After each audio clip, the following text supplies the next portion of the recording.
Holy shit, a lot changes in 2.5 years. This is me back in 2021 rating the 7 epic quests that were available at the time. Take a listen to what my ranking was back in late 2021, okay? To summarize one more time, it's Eternals number 1, Dark Reign Sentry number 2, Galactic Imperative Guardians of the Galaxy number 3, First Family Fantastic Four number 4, Rise of the X-Men, let's say, number 5, tied for number 5 is Sorcerer Supreme or number 6, and then that leaves, unfortunately, number 7 as X-Force. Now, that take sounds really bad today. Listening to that sounds terrible by today's knowledge. But that is largely because I had no idea, we had no idea what was coming for the game, right? Just to recap here, in 2022, they would then release Tier 4s, right? It's been 2 years since we got Tier 4s in the game. Late 2022, they would drop the X-Men update. They would update, Magneto. They would update Jean. And then 2023 just happened, and now we're in 2024.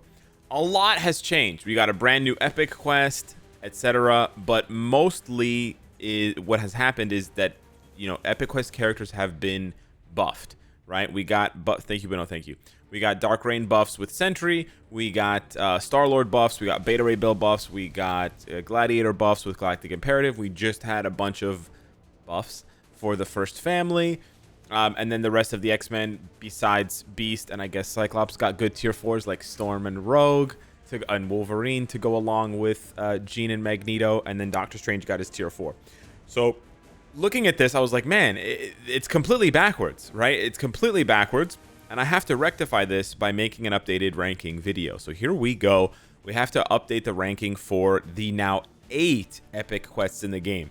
And I want to start off briefly by saying, okay, of course, standard PSA, this is just my opinion. You should actually start all of the epic quests at the same time in case you haven't already done that as a new player or as an existing returning player, whatever. You can start all of them and then just slowly build your way up to whatever the roadblock is and then decide whether you want to invest from there or not. But oftentimes, because the epic quests are so copy and paste, it actually works to the player's advantage. You can sync up similar quests and sort of double, triple, quadruple dip. For example, a lot of the research quests want you to do dimension missions. If you sync up a bunch of epic quests with those research missions, bada bing, bada boom, you can save thousands, possibly tens of thousands of energy. Okay? I'm not saying you should complete all the epic quests at the same time. That's crazy. But at least start them all and slowly grind them all. That being said, here we go. Number 8, Eternals. This is, in my opinion, the worst epic quest. And that's crazy to me. And that was really the impetus for making this video, because I was like, I ranked Eternals number 1. Now, in my defense, in 2021, Alex's defense, okay? The Eternals had just come out. The Eternals had just come out, and they were the best thing in the game. It was really, it was an Eternals renaissance. But that is, again, that's 2.5 years ago. It's been time. So by today's standards, this is the worst epic quest, mainly because we have no Tier 4s here, which is a huge negative. And we also have the most expensive, in terms of crystals, the most expensive epic quest. Now, I know some of you are going to get on me about Goblin Queens being more expensive, but hey, at least that one has a Tier 4. But yeah, in terms of, getting a bunch of Tier 3s and a bunch of transcended characters for crystals, yeah, this is the most expensive. Now, there is still some limited relevance to the Eternals. They're not terrible characters. Cersei can still be used in some other world battle teams if you don't have a bunch of other Tier 4s. And the Eternals still get some play in Alliance Conquest content. But that's basically it. They have no other relevance. And they may be there for a long time if Marvel wants Netmarble to wait on an actual Eternals movie sequel to update them. So yeah, they're a hard 8. And I think they're gonna stay there for a long time. At number 7, we have the Doctor Strange epic quest. This one is the cheapest to do because it doesn't require a deluxe pack character, so it's technically the only free epic quest. So I almost considered not ranking it, but I did want to rank it because you still have to invest resources, you still have to invest time, and then the characters you get at the end, you're sort of looking at them and you're like, what can I do with this? And the main thing with Doctor Strange's epic quest is there's just not enough value in the epic quest. There's just not enough good characters. Like Baron Mordo's bad, Clea's bad, Caecilius is bad, Hellstorm is bad. So fully, right, half of the roster is just like, and then on the other hand, you have Satana, really good, but needs a seasonal uniform. Wong, good support, but needs a uniform. An Ancient One, good support, but needs a uniform. Do you notice a pattern here? So you have 3 good supports, all of which require uniforms. 1 which requires a rare uniform that's seasonal and costs real money. And then the only tier 4 is Doctor Strange. Doctor Strange, pretty good tier 4, but still not the best tier 4, not even the best blast tier 4 in the epic quests. So unfortunately, he can't really climb much higher. I love this epic quest to bits. I love Doctor Strange so much. I want to be a homer and put him higher, but no, this is definitely the 7th best epic quest, or the 2nd worst epic quest. Moving along to number 6, we have XForce. Now, this one's interesting because my thoughts will hopefully change in about a month. In about a month, we should have the Deadpool update. He should get a tier 4, and he should be crazy good. Okay, and a lot of people are speculating that Psylocke will get a tier 4 as well. Now, Psylocke is not from... Oh, no, she is from this epic quest. Yes, she is. Yeah. Oh, yeah, she is. Okay, so there's actually a lot, potentially. I mean, there's a guarantee we get the Deadpool rework. We could possibly get a Strife tier 4. Who knows? Cable already has his tier 4, but you unlock him from World Boss, but he's still useful here, and he double dips on the Madeline quest. Colossus is still good, still relevant as a support type. And then Domino's not bad for AC content. So you actually have useful characters here. That's why it's going to, climb a little bit higher than the Eternals, climb a little bit higher than Sorcerer Supreme. However, it can climb even higher. I think this could be a top 3 epic quest if the devs do right by Deadpool. Now, that's a big if. That's a big if, because we've seen the devs screw up several times now. Several times they have tried to milk the Wade Wilson cow for all it's worth. And yeah, the results have been extremely mid, exceedingly mid, to the point where they turned Deadpool into a support character for Gwenpool, which is honestly just sad, and I don't even want to say it. So yeah, I do think that this epic quest can be better. Right now it's 6th, right? Given the current climate of the game, it's 6th. But if you're telling me that in a month Deadpool gets a banger tier 4 and becomes a god for PvE or PvP, whatever, take your pick. Psylocke gets a tier 4 and she becomes insanely good. And then even just those 2 things, I would say, you know what, this is a top 5, maybe a top 4, maybe even a top 3 epic quest. But as it stands right now, it's in the 6th position because you really only have Colossus, Cable, and Strife. And honestly, Cable doesn't count because you unlock him through World Boss. You don't unlock him here. So it's really just, right now, it's really just Colossus and a little bit of Strife. But are you really going to spend 6,000 crystals to get support for Otherworld Battle? And then you need to get his artifact so that he can heal? Like, it's just so clunky. It's just so clunky right now. Strife needs a tier 4 to really justify getting that artifact, because otherwise there's just not enough healing there for him. Coming in at number 4, coming in at number 5, we're in the top 5 now, is the Goblin Queen, the newest epic quest. And this year in particular, I will say they have made a lot of effort to buff the epic quests. So it's a bit of a mixed result here with this one being new, because we have...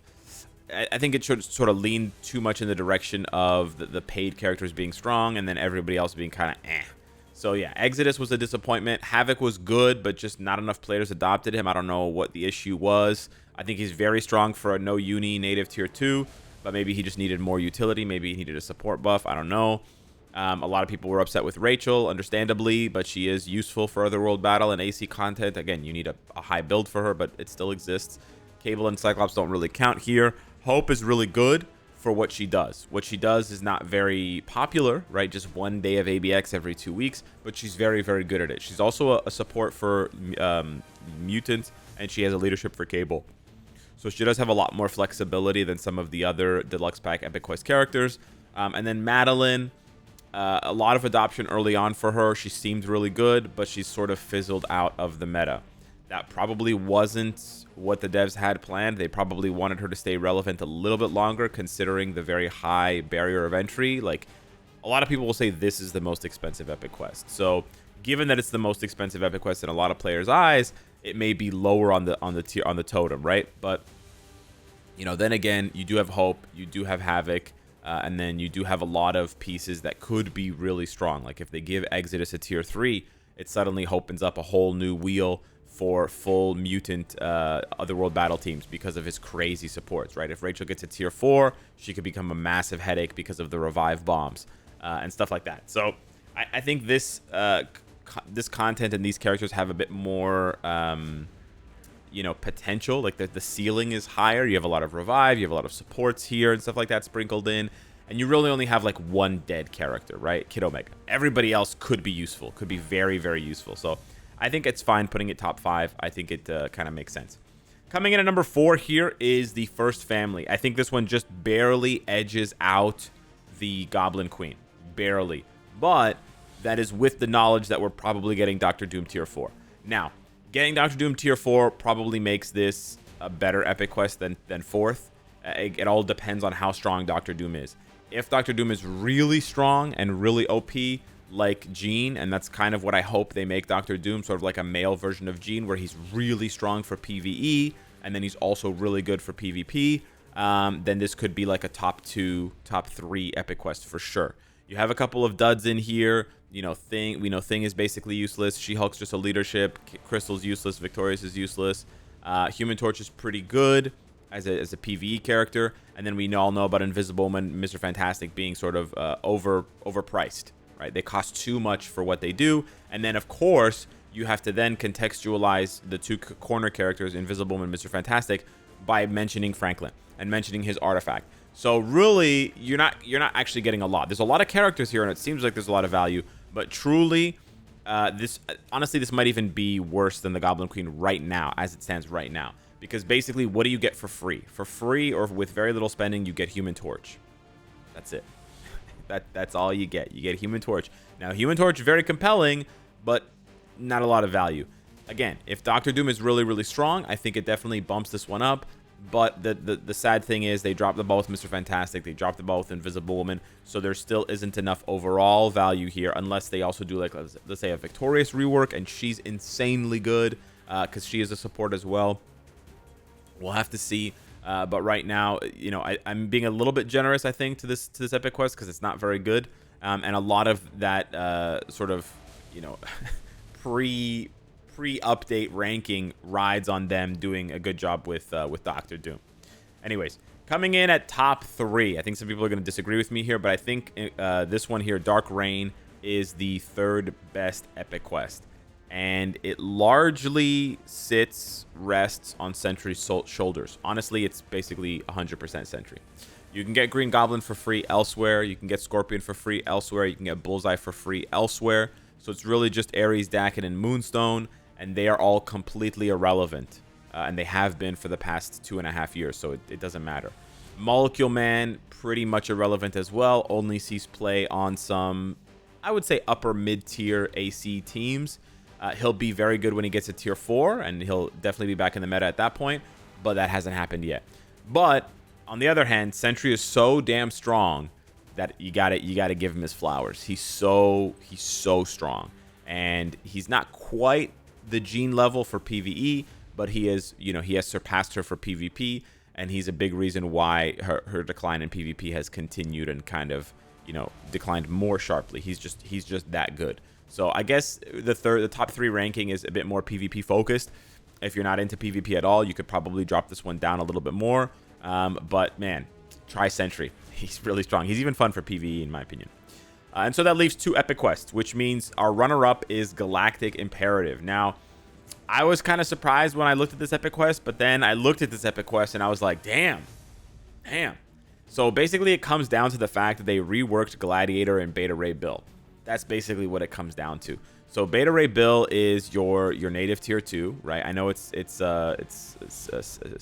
Star-Lord, but it's Beta Ray Bill, right? So Beta Ray Bill is your native tier 2 that you get through the epic quest. So he's like sort of free, like discounted cost, whatever kind of thing. And then his new uniform makes him insane for PvE as a character, like as a standalone. But then he's also a support, right? And he's got a leadership. So he checks all the boxes for PvE. You have Ryder there. I know he's just a tier 2 support, but he can help you in some content as a support. And then as soon as he becomes tier 3 or Transcended, boom, you've got even more value. And then they made Gladiator, the best male combat hero in the game, right? He's a bit clunky to use in some content, I would say. His playstyle does take a little bit of getting used to, and he doesn't do quite as well in certain content as Hulk does, and it's not as easy to play. But he's still very, very strong, and he has some limited PvP value, right? So I just think this is a really solid epic quest overall, and I haven't even mentioned the fact that they're Star-Lord tier 4. Now, Star-Lord tier 4 is not great, but you have a lot of value in the sense that 3 of the characters from the epic quest have tier 4. And that's a lot more than most of the other. I mean, even new epic quests can't say that, right? This epic quest only has 1 tier 4, which is crazy to me. But yeah, it is what it is. And so then we get to number 1. And no surprise here, the number 1 epic quest also happens to be the epic quest that has the most tier 4s. I don't think that is a coincidence, but I would say even if you took away some of the tier 4s, like even if you took away Rogue and Storm, I would still rank this the number 1 epic quest. But I actually think it's insane that 2.5 years ago, this was in my opinion one of the worst epic quests, and now it's now it's like easily the best. Like, it's no contest, no question, it's the best. You have 4 really good tier 4s down there: Rogue, Wolverine, Magneto, and Storm. And you have, I mean, unfortunately 3 of them are seasonal uniforms. Yes, that is unfortunate. But you also have Storm can be a support, Magneto can be a lead, and then Wolverine is great for PvP. And they also have longevity. Magneto's been good for 2 years. That's crazy. That's longer than most characters ever get. Wolverine's been good for over a year. That's insane. And I haven't even started talking about Jean Grey, right? Still the queen of PvE for a ton of content. She blows up ABX days where she's available. She blows up ABL days when she's available. She blows up GBR if that's something you're interested in, right? And she's good for World Boss for the limited stages that she's available for.